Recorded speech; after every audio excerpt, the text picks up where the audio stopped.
Welcome to our online class. Today we are going to look at Unit 3 Prose in Celebration of Being Alive by Dr. Christian Barnard. Before going into the lesson, I'll give you a brief introduction about the author Dr. Christian Barnard. The Christian Barnard oda full name என்னன்னு பார்த்தீங்கன்னா Christian Neethling Barnard. He is from South Africa. இவர் வந்து ஒரு சின்ன கிராமத்தில் 1922 வருஷத்தில் பிறந்திருக்காரு.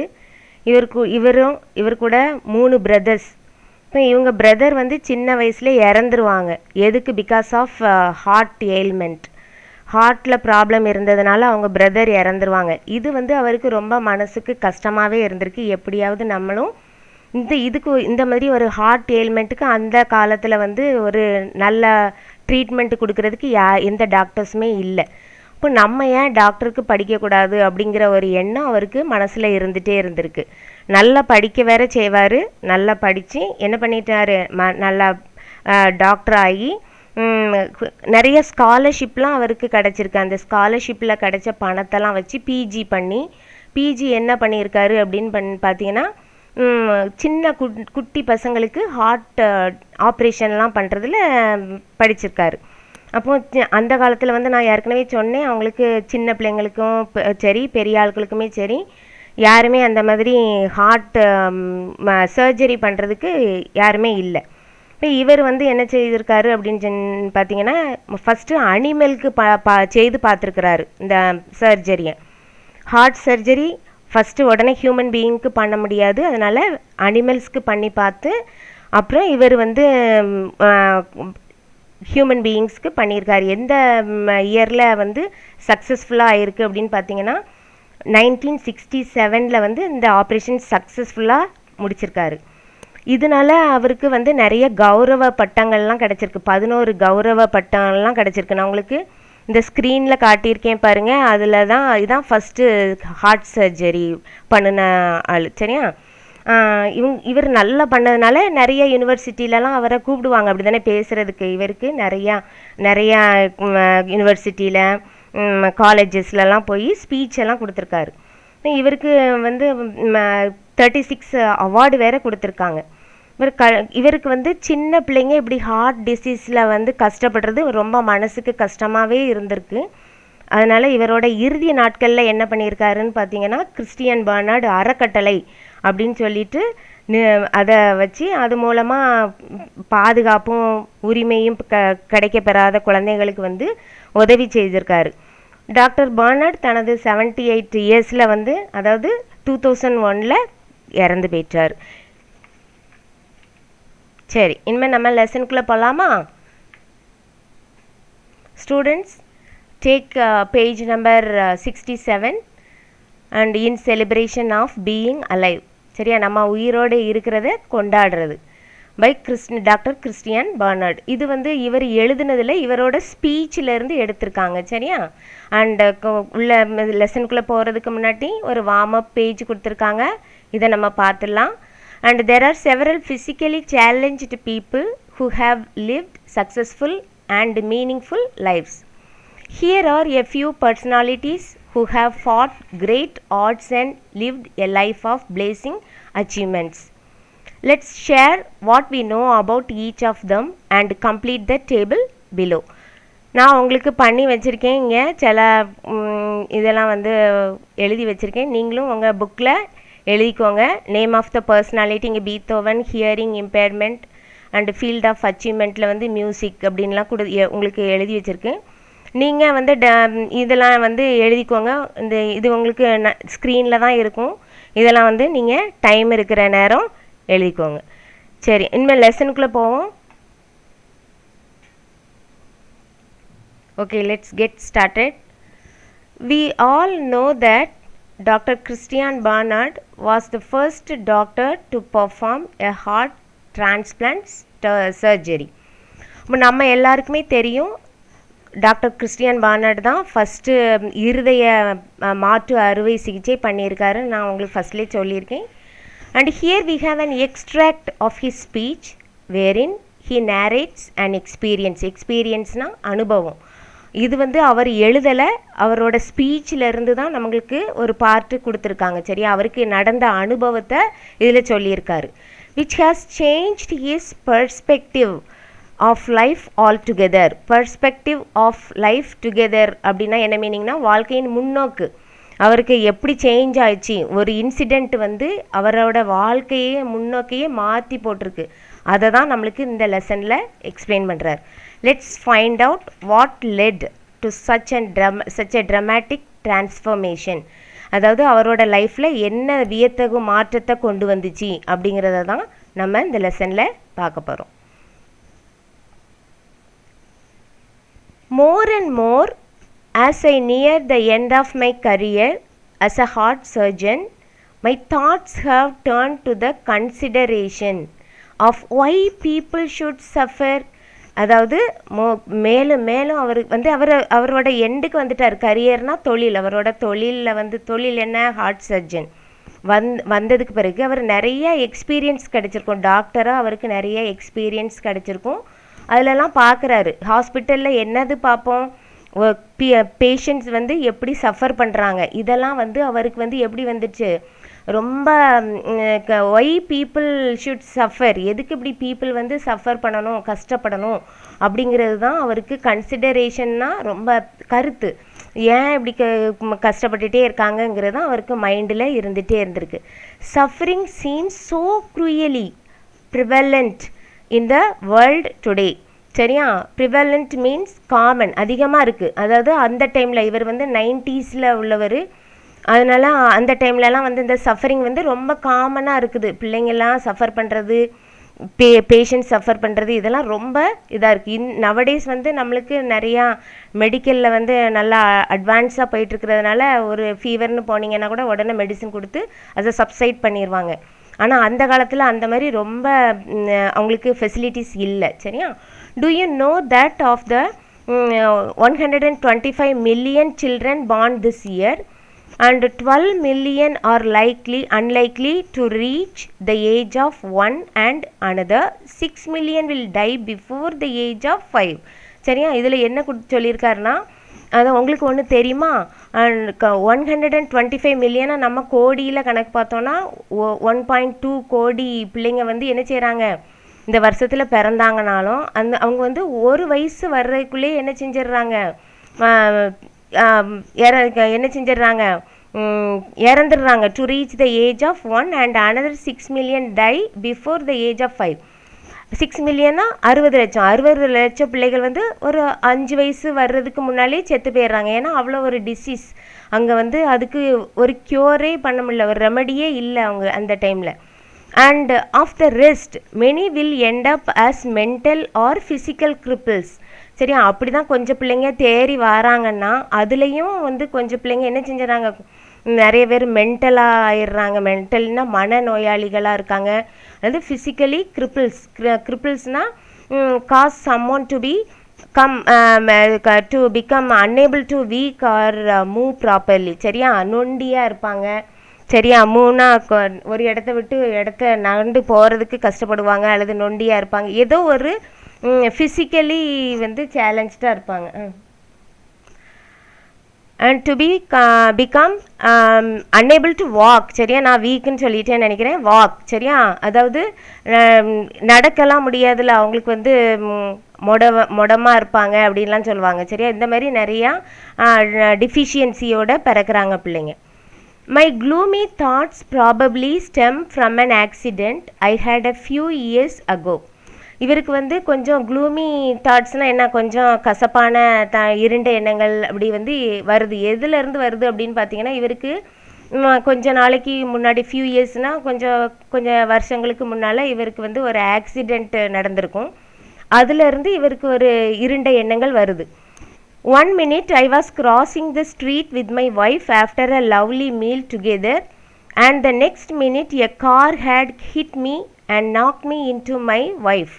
அப்போது இவங்க டாக்டர் கிறிஸ்டியன் பார்னர்டும் அவங்க ஒய்ஃபும் நல்ல ஒரு மீல்னா சாப்பாடு 2 பேரும் சேர்ந்து சாப்பிட்டுட்டு ரோடை கிராஸ் பண்ணுறாங்க. சரியா, ஹோட்டலுக்கு போயிட்டு சாப்பிட்டுட்டு ரோடு கிராஸ் பண்ணும்போது ஒரு கார் என்ன செஞ்சிருது, அவங்கள இடிச்சிருது. இடித்த உடனே இவர் அவங்க ஒய்ஃப் மேலே விழுந்து அந்த அம்மா வந்து என்ன செஞ்சிடுறாங்கன்னா and she was thrown into the other lane, அடுத்த தடத்தில் போய் ஆப்போசிட் டைரக்ஷனில் போய் விழுந்துடுறாங்க. And struck by a car coming from the opposite direction, அடுத்த லேன்லேருந்து வர்ற கார் வந்து இவங்கள ஹிட் பண்ணிடுறாங்க. இவங்க 2 பேருமே கீழே விழுந்துடுறாங்க. During the next few days in the hospital, சரியா, ஆக்சிடென்ட் ஆகிட்டுனா உடனே ஹாஸ்டலில் அட்மிட் பண்ணிடுறாங்க 2 பேரையும். அந்த ஹாஸ்பிட்டலில் அட்மிட் ஆகிருக்கும்போது சரியா அவங்களுக்கு ஒரு என்ன வருதுன்னா, I experience not only agony and fear but also anger. அங்கே இருக்கும்போது அவருக்கு வேதனை, ஆகனினா physical pain as well as mental pain, சரியா, அதுதான் ஆகனின்னு சொல்லுவாங்க. அந்த வேதனையினால் அவருக்கு என்ன வருது, ஃபியர் வருது, பயம், அண்ட் ஆங்கர், கோபமும் வருது. I could not understand why my wife and I had to suffer. I had 11 broken ribs and a perforated lung. இவங்க எதுக்கு நம்மளுக்கு எதுக்கு இந்த ஒரு சஃபரிங் அப்படின்னு சொல்லிட்டு 2 பேரும் எதுக்கு, எனக்கும் என் ஒய்ஃபுக்கும் எதுக்கு இந்த மாதிரி ஒரு சஃபரிங் வருது அப்படின்னு நினைக்கிறாரு. And I had 11 broken ribs, அதாவது 11 விலா எலும்புகள் வந்து அவருக்கு உடஞ்சிரும். அண்ட் perforated lungனா அந்த லங்கில் வந்து ஹோல்ஸ் விழுந்துடும், டேமேஜ்டு வித் ஹோல்ஸ். அந்த லங் வந்து அவருக்கு என்ன செஞ்சிடும், கிழிஞ்சிரும். My wife had a badly fractured shoulder, அவங்க ஒய்ஃபுக்கு வந்து அந்த தோள்பட்டை உடஞ்சிரும், நல்ல மோசமாகவே உடஞ்சிரும். ஓவர் அண்ட் ஓவர், மேலும் மேலும். ஐ ஆஸ்ட் மை செல்ஃப், அவரையே கேட்டுக்கிறாரு, why should this happen to us, எங்களுக்கு எதுக்கு இப்படி நடந்துச்சு அப்படின்னு கேட்டுக்கிறாரு. I had work to do, எனக்கு ஹாஸ்பிட்டலில் ஒர்க் பண்ண வேண்டியது இருக்குது. ஆஃப்டர் ஆல், எல்லாத்துக்கும் மேலாக, there were patients waiting for me to operate on them. நான் ஏற்கனவே சொல்லியிருக்கேன், இவர் வந்து ஹார்ட் சர்ஜன், இவர் வந்து ஆப்ரேஷன்லாம் பர்ஃபார்ம் பண்ணணும், அதுக்காண்டி பேஷண்ட்லாம் ஹாஸ்பிட்டலில் அட்மிட் ஆகி வெயிட் பண்ணிகிட்ருக்காங்க சர்ஜரிக்காண்டி. இப்போ நான் ஆப்ரேஷன் வேறு பண்ணணுமே அவங்களுக்கு அப்படின்னு நினைக்கிறாரு. My wife had a young baby who needed her care, சரியா, வீட்டில் இவங்களுக்கு சின்ன பேபி வேறு இருந்தது, அதனால் அவங்க ஒய்ஃப் என்ன செய்யணும், அந்த பேபியை கேர் வேறு பண்ணணுமே அப்படின்னு வருத்தப்படுறாரு. My father he still been alive would have said, my son, it's God's will, that's the way God tests you, suffering ennobles you, makes you a better person. சரியா, எங்கள் அப்பா வந்து உயிரோடு இருந்திருந்தாருன்னா என்ன என்கிட்ட சொல்லியிருப்பாரு அப்படின்னு சொன்னார்னா, என் மகனே, அண்ட் இது வந்து கடவுளுடைய செயல், இட்ஸ் காட்ஸ் வில்னா இது கடவுளுடைய செயல். வந்து காட் வந்து ஒன்று என்ன செஞ்சுருக்காரு, டெஸ்ட் தான் பண்ணியிருக்காரு. அதனால் சஃபரிங்னா என்னது, நம்ம கஷ்டப்படுறது. அண்ட் என்னோபிள்ஸ்னால் மாரலி நோபிள், அதாவது நம்மளை உயர்த்துது, கஷ்டம் தான் நம்மளை உயர்த்துது. And makes you a better person அப்படின்னா என்ன அர்த்தம், உன்னைய சிறந்த ஆளாக இந்த சஃபரிங் வந்து மாற்றுது அப்படின்னு சொல்லியிருப்பார் எங்கள் அப்பா இருந்திருந்தா அப்படின்னு சொல்கிறாரு. பட் அஸ் எ டாக்டர், ஆனால் நான் மருத்துவராக எப்படி பார்க்குறேன், I see nothing noble in a patients thrashing around in a sweat soak bed, mind clouded in agony, nor can I see any nobility in the crying of a lonely child in a ward at night. ஆனால் நான் வந்து எதை பார்க்குறேன், மருத்துவராக நான் என்ன பார்க்குறேன் பேஷண்ட்டுக்கிட்ட அப்படின்னு பார்த்தீங்கன்னா, நத்திங் நோபல்னால் ஒரு உன்னதமான உயர்ந்த நிலையை நோயாளிகள்கிட்ட நான் பார்க்கல. நோயாளிகள் என்ன செய்கிறாங்க, அப்படியே ஸ்வெட் சோக் பெட், அப்படியே ஸ்வெட் சோக் பெட்டுன்னா எதுக்கு சொல்கிறாங்க, அவங்களுக்கு அந்த பெயின்னால் நம்மளுக்கு பெயினாக இருக்கிற போதோ அப்படிங்கும்போது பாடி வந்து ரொம்ப வேர்க்கும், அப்படி தானே. அதே மாதிரி அங்கே எங்கேயும் உருண்டுட்டு இருக்காங்க நோயாளிகள்லாம் பெட்டில். அதில் என்ன நம்ம உன்னத நிலையை பார்க்க முடியும். And mind clouded in agony, மனசு ஃபுல்லாக அவங்களுக்கு எப்படி இருக்குது, வேதனை, மனசளவுலேயும் சரி உடல் அளவுலேயும் ரொம்ப வேதனைப்பட்டு இருக்காங்க patients. And nor can I see any nobility in the crying of a lonely child in a ward at night. அதாவது நைட்டில் ஒரு தனியாக ஒரு பேபி இன்ன வார்டில் அழுதுட்டு இருக்குது, அதில் என்ன நம்ம உன்னத நிலைமையை பார்க்க முடியும், பெருந்தன்மையை பார்க்க முடியும் அப்படின்னு சொல்கிறாரு. இன் தோஸ் டேஸ், அந்த நாட்களில், they did not have sophisticatedனா வெல் அட்வான்ஸ்டு, சரியா, ஹார்ட் சர்ஜரி. அந்த டைமில் வந்து ஹார்ட் சர்ஜரிலாம் ரொம்ப அட்வான்ஸ்டு லெவலில் இல்லை. I have always found the suffering of children particularly heartbreaking, especially because of their total trust in doctors and nurses. அதாவது இந்த பிள்ளைங்கள்லாம் வந்து ஹாஸ்பிட்டலில் வந்து ஹார்ட் டிசீஸ்க்காண்டி அட்மிட் ஆகிட்டாங்கன்னா அந்த அவங்களோட நிலைமையெல்லாம் பார்க்குறது வந்து ரொம்ப கஷ்டமாக இருக்குது. ஐ ஹாவ் ஃபவுண்டுன்னு சொல்கிறாரு. அப்போ எனக்கு அவங்க சின்ன பிள்ளைங்க சஃபர் பண்ணுறது ரொம்ப கஷ்டமாக இருக்குது, மனசு உடையிற மாதிரி இருக்குது அப்படின்னு சொல்கிறாரு. அவங்க வந்து அவங்களோட நம்பிக்கை யார் மேலே? டாக்டர்ஸ் மேலேயும் நர்சஸ் மேலேயும், மற்றவங்க யார் மேலேயுமே இல்லை. அவங்கள கடவுளுக்கு மேலே நம்புகிறாங்க. They believe you are going to help them. அவங்க நம்புகிறாங்க டாக்டர்ஸும் நர்சஸும் தான் நம்மளுக்கு ஹெல்ப் பண்ணுவாங்க அப்படின்னு ரொம்ப நம்பிக்கை அவங்க மேலே வச்சுருக்காங்க. If you can't they accept their fate. சரி எங்களால் முடியாது அப்படின்னு சொன்னால் கூட சரி எங்களோட விதியை வந்து அக்செப்ட் பண்ணிக்கிடுறோம் அப்படின்னு நினைக்கிறாங்க. they go through mutilating surgery. mutilating surgeryனா very risky operation, removal of tissue. சரியா, அதாவது மாற்று அறுவை சிகிச்சைன்னு தமிழில் சொல்லுவாங்க. அதுக்கெல்லாம் அவங்க ரெடியாகிடுறாங்க. சரியா, ஒன்றுமே கடைசியாக அதுக்கு தான் வர்றாங்க. And afterwards they don't complaint, எதுவுமே குறை சொல்ல மாட்டாங்க. One morning several years ago, சரியா, ஒரு நாள் காலையில் பல வருஷங்களுக்கு முன்னால் I witnessed what I call the Grand Prix of Cape Town. Cape Town எங்கே இருக்குதுன்னா சவுத் ஆஃப்ரிக்காவோட capital. And Red Cross children's hospital. ஒரு நாள் பல வருஷங்களுக்கு முன்னால் நான் ஒன்றை பார்த்தேன். நான் அதை என்ன சொல்கிறேன்னா கிராண்ட் ப்ரிக்ஸ், அதாவது இன்டர்நேஷ்னல் மோட்டார் ரேஸ். நிறையா மோட்டார் ரேஸ் இருக்கும், அதில் ஒன்று தான் கிராண்ட் ப்ரிக்ஸ். அண்ட் இது சவுத் ஆஃப்ரிக்காவில் வந்து இது காமன். சரியா, அந்த கிராண்ட் ப்ரிக்ஸ்ன்னு எதுக்கு நான் சொல்கிறேன்னா இந்த actual pronunciation of this word is grand prix. சரியா, உங்களுக்கு நான் இப்போ கிராண்ட் ப்ரீன்னு சொன்னால் நீங்கள் எக்ஸாமில் கிராண்ட் ப்ரீன்னு பிஆர்இன்னு எழுதி வச்சுருவீங்க. அதனால தான் கிராண்ட் ப்ரிக்ஸ்ன்னு சொல்கிறேன். சரியா, அப்போ இதே மாதிரி ஒரு கார் ரேஸ் நடக்கிற மாதிரி ரெட் கிராஸ் சில்ட்ரன்ஸ் ஹாஸ்பிட்டலில் பார்க்குறாரு. It opened my ice to the fact that I was missing something in all my thinking about suffering. Something basic that was full of solace for me. Solaceனா ஆறுதல், comfort. சரியா, இந்த ஹாஸ்பிட்டலில், அதாவது இந்த children's ஹாஸ்பிட்டலில் ஒரு சீனை பார்க்குறாரு. அது மோட்டார் ரேஸ் மாதிரி இருக்குது. அது அவருக்கு மன கண்ணையே திறந்துட்டு. சரியா, அவரோட கஷ்டத்தை எல்லாத்தையும் மறக்கிற மாதிரி ஒரு இன்சிடெண்ட் நடந்துச்சு. What happened there that morning was that a nurse had left a breakfast trolley unattended. அது என்ன அப்படின்னு நேரேட் பண்ணுறாரு. என்ன நடந்துச்சு அப்படின்னா அந்த மார்னிங் காலையில் நர்ஸ் வந்து என்ன செய்கிறாங்கன்னா பிரேக்ஃபாஸ்ட் ட்ராலி, எல்லோரும் பேஷண்ட்டுக்கு வந்து பிரேக்ஃபாஸ்ட் எல்லாம் ட்ராலியில் வச்சு தான் கொடுப்பாங்க. பிரேக்ஃபாஸ்ட் ட்ராலி நான் உங்களுக்கு பிக்சர் காட்டுறேன். இந்த பாருங்க, நான் இது உங்களுக்கு காட்டியிருக்கேன். இதுதான் breakfast trolley.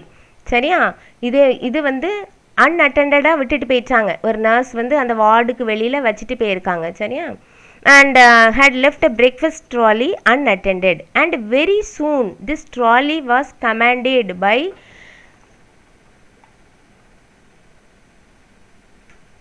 an intrepid crew of 2. சரியா, இதில் வந்து இன்ட்ரிபிட் அப்படின்னா என்ன மீனிங்னா போல்ட் அண்ட் டேரிங். அதாவது க்ரூன்னு எதுக்கு சொல்கிறாருன்னா ஒரு குழுவினர்.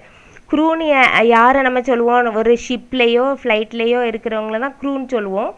அண்டு இங்கே வந்து இவங்க 2 பேரையும், இந்த பாய்ஸ் 2 பேரையுமே க்ரூன்னு சொல்கிறாரு டாக்டர். சரியா, இந்த க்ரூன்னா இன்னொரு மீனிங்னு சொல்லலாம். அதாவது இந்த கார் ரேஸ் பற்றி தானே பேசிகிட்டு இருக்கிறாரு ஆர்த்தர். அப்போது கார் ரேஸில் வந்து உங்களுக்கு நடந்துட்டு இருக்கும்போதே ஒரு குழுவினர் வந்து என்ன செய்வாங்கன்னா, இந்த கார் ரேஸில் இருக்கிறவங்களுக்கு காதில் ஏதாவது இன்ஸ்ட்ரக்ஷன் சொல்லுவாங்க. அண்டு ஏதாவது வீல் மாற்றணும், டயரெல்லாம் மாற்றணும் அப்படின்னா அதுக்கு ஹெல்ப் பண்ணுறவங்கள க்ரூன்னு சொல்லுவாங்க. சரியா, அப்போ இந்த 2 பசங்களும் இங்கே வந்து இந்த க்ரூன்னு சொல்கிற, இங்கே பாருங்கள் இந்த 2 பசங்களை பற்றி இப்போ பேசுகிறாரு. சரியா, இவங்க 2 பேரும் இதில் வந்து அந்த பிரேக்ஃபாஸ்ட் ட்ராலியை எடுத்துக்கிடுறாங்க. அந்த அன்அட்டெண்டடாக இருக்கிற பிரேக்ஃபாஸ்ட் ட்ராலியை எடுத்துகிட்டு என்ன செய்கிறாங்க பாருங்கள், டிரைவர் அண்டு மெக்கானிக். ஒரு பையன் டிரைவராகவும் ஒரு பையன் வந்து மெக்கானிக்காகவும் அதில் ஆக்ட் பண்ணுறாங்க. இந்த 2 பேருமே இந்த ஹாஸ்பிட்டலில் இருக்காங்க. சரியா? அப்போ இந்த பையன் வந்து டிரைவராக ஆக்ட் பண்ணுறாங்க, இந்த பையன் வந்து மெக்கானிக்காக இந்த ட்ராலியை வச்சு ஒரு விளையாடுறதுக்காண்டி எடுத்துட்டானுங்க. The mechanic provided motor power by galloping along behind the trolley with his head down, while the driver seated on the mower deck held on with one hand and steered by scraping his foot on the floor. The choice of roles was easy because the mechanic was totally blind and the driver had only one arm. சரியா? இங்கே பாருங்க, இந்த breakfast trolley எடுத்து சின்ன பிள்ளைங்க லேசாக ஏதாவது ஒன்று கிடச்சிச்சினாலும் அதை எடுத்து விளையாட ஆரம்பிச்சிருவாங்க, அப்படி தானே? அதே மாதிரி தான் இந்த 2 பசங்களும் இந்த ஹாஸ்பிட்டலில் இருக்காங்க. இவங்களுக்கு விளையாடுறதுக்கு திங்ஸ் மாதிரி இதை யூஸ் பண்ணிக்கிடுறாங்க. அப்போ இவன் என்ன செய்தான், மெக்கானிக் வந்து பின்னாடி நிற்கிறாங்க, இவன் டிரைவர் ஃப்ரண்ட்டில் உட்காந்துருக்கான். இப்போ இந்த மெக்கானிக் என்ன செய்கிறான்னா மோட்டர் பண்ண நம்ம ட்ரன்னு ஓட்டுவானுங்கள சின்ன பசங்க. அப்போது இதே மாதிரி ட்ரன்னு சத்தம் போட்டுட்டு மெக்கானிக் பவர் கொடுக்கான். And galloping along behind the trolley with his head down, தலையை குனிஞ்சிக்கிட்டு தள்ளுறான், தள்ளிட்டு பின்னாடியே தள்ளிட்டு வரான். வைல் த டிரைவர் அப்போ இந்த டிரைவர் என்ன செஞ்சிட்டு இருக்கான், சீட்டட் ஆன் த மோவர் டெக். இதை தான் மோவர் டெக்குன்னு சொல்லுவாங்க. இதில் கீழே இருக்கு பாருங்க ஒரு கம்பி மாதிரி, இதில் உட்காந்துருக்கான். Held on with one hand and steered by scraping his foot on the floor. ஒரு கையை வச்சு பிடிச்சிருக்கான் பாருங்க, கீழே விழாமல் இருக்கிறதுக்கு ஒரு கை வச்சு பிடிச்சிருக்கான். அண்டு காலை கீழே ஊனி தள்ளிகிட்டே போகிறதுக்கு. சரியா? அண்டு ஸ்டியர்ட்னா அந்த டைரக்ஷனை மாற்றுறதுக்கு. சரியா? இந்த பையன் தள்ளிட்டு வரான்ல, இவன் இந்த காலை வச்சு என்ன செய்கிறான், டைரக்ஷனை மாற்றுறான். காலை கீழே உரசிக்கிட்டே தரையில் உரசிக்கிட்டே விளையாடுறாங்க. இப்படி 2 பசங்களும் இந்த பிரேக்ஃபாஸ்ட் ட்ராலியை வச்சு விளையாடுறாங்க. இந்த 2 பேரோட சாய்ஸும் கரெக்டாக இருக்குது. ஏன்னா இந்த மெக்கானிக் பையன், இந்த பையன் இருக்கான்ல, இந்த பையன் உங்களுக்கு இதில் தெரியல, ஆனால் இவன் வந்து பிளைண்ட் பாய், கண்ணுக்கு தெரியாது மெக்கானிக்கு. டிரைவருக்கு வந்து ஒரே ஒரு கை தான் இருக்கும், இந்த கை வந்து இல்லை பாருங்கள். இதுதான் டிரைவருக்கு ஒரு கை தான் இருக்கும், மெக்கானிக் வந்து பிளைண்டு, குருடு. சரியா? And they put on quite a show that day, and judging by the laughter and shouts of encouragement from the rest of the patients, அங்கே இருக்கிறவங்க எல்லாரும் இதை பார்க்குறாங்க. ரொம்ப இவங்களுக்கு வேடிக்கையாக இருக்குது, என்டர்டெயின்மெண்ட் மாதிரி. இந்த 2 பேரும் தள்ளி விளையாடுறது வந்து எல்லாரும் பார்க்குறாங்க. லாஃப்டர்னா எல்லாரும் சிரிக்கிறாங்க. It was a much better entertainment than anyone puts on at the Indianapolis 500 car race. சரியா? அப்போ இந்த name of the car race தான் Indianapolis 500 car race.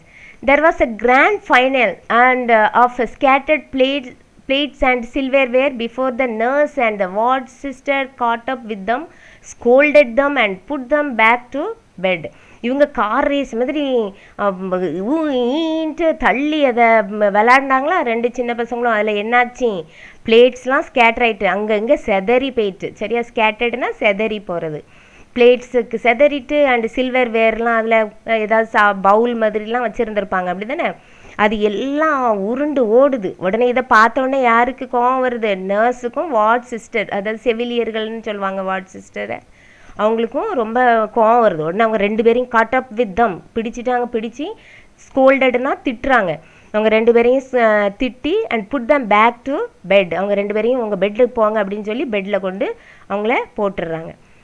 Let me tell you about these 2. ஒன்று யார் சொல்கிறார், லெட் மீனா இங்கே doctor Christian பர்னர்ட் இந்த 2 பசங்களை பற்றி நான் உங்களுக்கு சொல்லி ஆகணும் அப்படின்னு சொல்கிறாரு. சரி? அதை ஏற்கனவே நான் சொன்னேன் உங்களுக்கு, இந்த மெக்கானிக்கு கண்ணு தெரியாது, டிரைவருக்கு ஒரு கை தான் இருக்குது அண்ட் ஒரு கை வந்து இங்கே பாருங்கள் பாதி கட்டாயிருக்கு. இது எதுக்குன்னு சொல்லி நம்ம டாக்டர் கிறிஸ்டியன் பர்னர்டுக்கு தெரியும், அவர் இதை நேரேட் பண்ண போகிறார். The mechanic was all of 7 years old. சரியா? மெக்கானிக் வந்து இந்த பையன் இருக்கான்ல மெக்கானிக்கு, இந்த பையன் 7 வயசாக இருக்கும்போது என்ன நடந்துச்சு பாருங்கள். ஒன் நைட், ஒரு நாள் ராத்திரி, when his mother and father were drunk. அவங்க ஃபாரின் கண்ட்ரீஸில் வந்து மதரும் ஃபாதர்லாம் வந்து குடிக்கிறது வந்து காமன். அப்போ இங்கே வந்து அவங்க 2 பேரும் நல்லா குடிச்சிட்டு ஹிஸ் மதர் த்ரூ அ லேண்டன்னா விளக்கு, அண்ட் மதர் வந்து என்ன செஞ்சிடுறாங்கன்னா அவங்க ஒரு விளக்கு தூக்கி யார் மேலே போடுறாங்க, அட் ஹிஸ் ஃபாதர், இவனோட அப்பா மேலே எரிஞ்சிடுறாங்க. Missed and the lantern broke over the child's head and சரியா. அண்ட் இந்த பையனோட அந்த லேண்டனை தூக்கி எறியும் போது இந்த பையனோட தலையிலையும் பற்றும் அண்டு தோள்பட்டைகள்லையும் பற்றும். And he suffered severe 3rd degree burns on the upper part of his body and lost both his eyes. பாவம் அந்த பையனுக்கு என்ன செஞ்சிருது, ரொம்ப 3rd degree burn, அதாவது ரொம்ப எலும்பு வரைக்கும் வெந்த மாதிரி ஒரு பொண்ணு, அதுதான் சொல்லுவாங்க. அந்த வெள்ளை கலரில் தெரியும் உங்களுக்கு, அதான் 3rd degree burnsன்னு சொல்லுவாங்க. அந்த மாதிரி இந்த பையன் ரொம்ப அப்பர் பாடி, அந்த இடுப்புக்கு மேலே இருக்கிற பாடி எல்லாமே ரொம்ப எரிஞ்சிட்டு and he last his eyesight. சரியா, அதனால தான் 2 ஐயுமே குருடாயிடுச்சு. At the time of the Grand Prix, and he was a walking horror with a disfigured face and long flap of skin hanging from the side of his neck to his body. ஆனால் உங்களுக்கு இதில் இந்த பிக்சரில் வந்து உங்களுக்கு நல்லா நார்மலாக இருந்த மாதிரி இருக்குமா, ஆனால் அவனோட ஆக்சுவலாக அவனோட பாடி எப்படி இருந்துச்சுன்னா அந்த இடுப்புக்கு மேலே பார்க்குறதுக்கே விகாரமாக இருக்குது. வாக்கிங் ஹாரர்னு சொல்லிருக்காரு, அதாவது நடக்கும்போதே அவனை பார்த்தாலே பயமாக இருக்கிற மாதிரி இருக்குது. At the time of grand ப்ரீல சரியா, அந்த இந்த விளையாண்டாங்களே அந்த டைமில் வித் த டிஸ்ஃபிகர்டு ஃபேஸ், முகம் வந்து உருக்குலைஞ்சு இருக்குது. சரியா, ஸ்பாயில்டு ஆர் மார்டுனா சிதைந்த அப்படின்னு சொல்லுவாங்க in appearance. And long flap of skin, அதாவது இந்த ஃப்ளாப்னா அப்படி தொங்குறது, நீளமாக ஸ்கின் என்ன செய்யுது, தொங்குது. Hanging from the side of his neck, சைடில் அந்த நெக்குன்னா கழுத்து பக்கத்தில் அப்படி பாடி வரைக்கும் வடிஞ்சு கிடக்குது. As the wound healed around his neck, his lower jaw became gripped in a mass of fibrous tissue. சரியா, அது எல்லாம் அந்த சதை எல்லாம் சேர்ந்து எப்படி ஆச்சு, ஒரு மாதிரி ஸ்டிஃபாக இருக்குது. அந்த ஜானா, லோவர் ஜானா, கீழ் தாடை எல்லாமே க்ரிப்பாக இருக்குது. ஒரு மாஸ் ஆஃப் ஃபைப்ரஸ்னால் அப்படி நார் மாதிரி இப்படி டிஷ்யூ எல்லாம் சேர்ந்து ஸ்டிஃபாக இருக்கும். நீங்கள் பார்த்துருப்பீங்க, சில யாராவது தீயில பட்டிருந்தாங்கன்னா அந்த இடம் பார்த்தீங்கன்னா அந்த சதையெல்லாம் ஒரு மாதிரி ஸ்டிஃப் ஆயிரும். அதே மாதிரி தான் அந்த பையனுக்கு இருக்குது. The only way this little bye good open his mouth was to rice his head. இவன் சாப்பிடணும் அப்படின்னா, வாயை திறக்கணும்னா என்ன செய்யணும்னா இவன் தலையை தான் தூக்கணும், ரைஸ் ஹிஸ் ஹெட். சரியா, தலையை தூக்குனா தான் அந்த பையன் என்ன செய்ய முடியும், வாயவே திறக்க முடியும். when I stopped by to see him after the race, he said, you know, we won, and he was laughing. சரி, அந்த ரேஸ் முடிஞ்ச உடனே இந்த டாக்டர் அந்த பையனை பார்க்குறாரு. அந்த பையன் என்ன சொல்கிறான் டாக்டர்கிட்ட, டாக்டரை பற்றி பயமே இல்லை. அவன் வந்து சொல்கிறான், உங்களுக்கு தெரியுமா நாங்கள் ஜெயிச்சிட்டோம் அப்படின்னு சொல்கிறான். அண்ட் ஹி வாஸ் லாஃபிங். சரியா, அவனுக்கு சிரிப்பு வருது. And the trolley's driver I knew better. சரியா, இவ்வளோ நேரமும் உங்களுக்கு மெக்கானிக் பற்றி சொன்னார். இனிமேல் வந்து ட்ராலியோட டிரைவர்னா யார், அந்த ஒரு கை தானே இருக்குது அந்த பையனுக்கு. சரியா, அந்த பையனை பற்றி சொல்ல போகிறாரு. The trolley's driver I knew better. A few years earlier, கொஞ்சம் சில காலங்களுக்கு முன்னால், I had successfully closed a hole in his heart. கொஞ்சம் வருஷங்களுக்கு முன்னால் தான் என்ன செஞ்சிருப்பாரு நம்ம ஐனா யார் இங்கே, டாக்டர் கிறிஸ்டியான் பார்னர்ட் தான் என்ன செஞ்சிருப்பாரு, இந்த பையனுக்கு ஹார்ட்டில் ஒரு ஹோல் இருந்திருக்கும், அதை அடைச்சிருப்பாரு. He had returned to the hospital because he had a malignant tumor of the bones. இவருக்கு ஏற்கனவே ஹார்ட்டில் ஓட்டை இருந்துச்சு, அடைச்சி விட்ருக்காரு. திருப்பி எதுக்கு இவன் ஹாஸ்பிட்டலுக்கு வந்திருக்கான் அப்படின்னு பார்த்தீங்கன்னா, அவனுக்கு ஒரு வீரியமிக்க கட்டி, அதாவது போனில் இருக்குது. சரியா, எலும்பில் உள்ள ஒரு டியூமர். சரியா, இது after a few days before the race, his shoulder and arm were amputated. இவன் ரேஸ் முடிக்கிறதுக்கு முன்னால் தான் இவனோட ஷோல்டர் அண்ட் ஆர்ம் வந்து ஆம்புடேட்டட்னா கட் ஆஃப் பண்ணிடுவாங்க பை சர்ஜிக்கல் ஆப்ரேஷன். அந்த ஷோல்டரில் இந்த ஆர்மை வந்து வெட்டி எடுத்திருப்பாங்க. இந்த விளையாடுறதுக்கு கொஞ்ச நாளைக்கு முன்னால், ஃபியூ டேஸ்ன்னு போட்டிருக்காங்க பாருங்க. கொஞ்ச நாளைக்கு முன்னால் தான் அந்த சர்ஜரி வேறு நடந்திருக்கும். அதெல்லாம் மறந்துட்டு இந்த பசங்க என்ன செய்கிறான், நல்லா விளாடுறான். there was little hope of his recovery. அவன் ரெக்கவரி ஆகிறதுக்கு கொஞ்சம் தான் நம்பிக்கை இருந்துச்சு. After the Grand Prix, and he proudly informed me that the trolley's wheels were not properly oiled, but he was a good driver and he had full confidence in the mechanic. சரி, அவன் சொல்கிறான், இந்த இந்த ட்ராலியோட வீல்ஸுக்கெல்லாம் டாக்டருங்க பாருங்க இதில் சரியாக oil போடாததுனால தான் இந்த ஆக்சிடெண்ட் நடந்துட்டு. அண்ட் அவன் வந்து நல்ல டிரைவர் அப்படின்னு சொல்கிறான். அண்டு அவனுக்கு வந்து ரொம்ப நம்பிக்கை யார் மேலே, அந்த மெக்கானிக் மேலே எனக்கு ரொம்ப கான்ஃபிடென்ட் அப்படின்னு இந்த டாக்டர்கிட்ட சொல்லியிருப்பான். Suddenly I realise that these two children had given me a profoundனா very great, பெரிய பாடம், a lesson in getting on with the business of living, because the business of living is joy in the real sense of the word, not just something for pleasure, amusement, recreation. The business of living is the celebration of being alive. சரியா? இந்த ரெண்டு பசங்களோட விளையாட்டுலேருந்து doctor வந்து ஒரு உண்மையை வந்து உணர்ந்திருக்காரு. என்ன great lesson சரியா அவர் படிச்சிருக்காரு. என்னன்னா, நம்ம இந்த வாழ்க்கையை வாழ்கிறோம் அப்படி தானே, எவ்வளோ மதிப்புமிக்க வாழ்க்கை. இதில் வந்து நம்ம மகிழ்ச்சி, அப்புறம் வந்து இன்பம், கேளிக்கைகள், பொழுதுபோக்குக்கு மட்டும் இல்லை நம்ம வாழ்க்கை வாழ்கிறது. நம்ம ஒவ்வொரு நாளும் உயிரோட இருப்பதை நம்ம கொண்டாடுறது தான் வாழ்க்கை அப்படிங்கிறதையே உணர்ந்துட்டாரு doctor. And I had been looking at suffering from the wrong end. நான் வந்து தப்பான நோக்கத்தில் வாழ்க்கையை பார்த்துட்டு இருந்தேன். You don't become a better person because you are suffering, but you become a better person because you have experienced suffering. அதாவது நீங்கள் கஷ்டப்படுறீங்க அப்படின்னு சொல்லிட்டு நினச்சிங்கன்னா அது உங்களை ஒரு சிறந்த மனிதராக மாற்றாது. துன்பத்தை அனுபவிப்பதுனால தான் நம்ம ஒரு சிறந்த மனிதராக மாறுவோம் அப்படின்னு இதில் சொல்லியிருக்காரு. You have experience suffering. We can't appreciate light if we haven't known darkness. அதாவது இருளை நாம் அறியாட்டா ஒளியை பாராட்ட முடியாது. Nor can we appreciate warmth if we have never suffered cold. நாம் வந்து குளிரை வந்து அனுபவிக்கலைன்னா அரவணைப்பை வந்து என்ன செய்ய முடியாது, பாராட்ட முடியாது. These children showed me that it is not what you have lost that is important. அதாவது இந்த பசங்க இவங்களுக்கு என்னத்தை காட்டியிருக்காங்கன்னா, எதை இழந்தோம் அப்படிங்கிறது இல்லை சரி, அது முக்கியம் இல்லை. What is important is what you have left. நம்ம எதை விட்டு சென்றிருக்கோம் அதுதான் இம்பார்ட்டண்ட் அப்படின்னு சொல்லிட்டு டாக்டர் கிறிஸ்டியன் பார்னர்ட் இந்த ரெண்டு பசங்களை வச்சு அழகான ஒரு லெசன் நம்மளுக்கு சொல்லி தந்திருக்காரு சரியா. அப்போ நம்ம இந்த லெசனில் இருந்து என்ன படிச்சிருக்கோம், நம்ம வந்து ஏதாவது ஒரு குறை நம்மக்கிட்ட இருக்கலாம் சரியா, அதை வச்சுட்டு நம்ம வந்து அப்படியே இருக்கக்கூடாது, மனசு தளர்ந்து போயிடக்கூடாது. நம்ம இனிமேல் லைஃப்பில் நம்ம என்ன செய்யணும் அப்படிங்கிறது தான் இருக்கணும். கிறிஸ்டியன் பார்னர்டுமே வந்து பார்த்திங்கன்னா ரொம்ப புவர் ஃபேமிலியிலேருந்து தான் வந்தார். அப்போ அவங்க அண்ணா இறந்ததுக்கு பிறகு எப்படி நம்ம மற்றவங்களுக்கு ஹெல்ப் பண்ணலாம், இதே மாதிரி தான் நம்ம நிறைய பேர் சஃபர் பண்ணுறாங்க, அவங்களுக்கு ஹெல்ப் பண்ணணும் அந்த மோட்டிவேஷனில் இருந்ததுனால அவர் என்ன செஞ்சார், நல்ல ஒரு பெரிய ஒரு கோல் செட் பண்ணிட்டார். நம்ம டாக்டராக கண்டிப்பாக ஆகி நிறைய பேருக்கு ஹெல்ப் பண்ணணும் அப்படின்னு மைண்டை செட் பண்ணி வச்சுருந்தார். அதே மாதிரி நம்மளும் என்ன செய்யணும், ஒரு கோல் செட் பண்ணி வச்சுருக்கணும். நம்ம லைஃப்பில் நம்ம முன்னேறணும் லைஃப்பில் அப்படின்னு ஒரு கோல் செட் பண்ணி வச்சுருந்தீங்கன்னா கண்டிப்பாக அதை அச்சீவ் பண்ணுவீங்க சரியா. அந்த லெசன் பிடிச்சிருந்துச்சா சரி.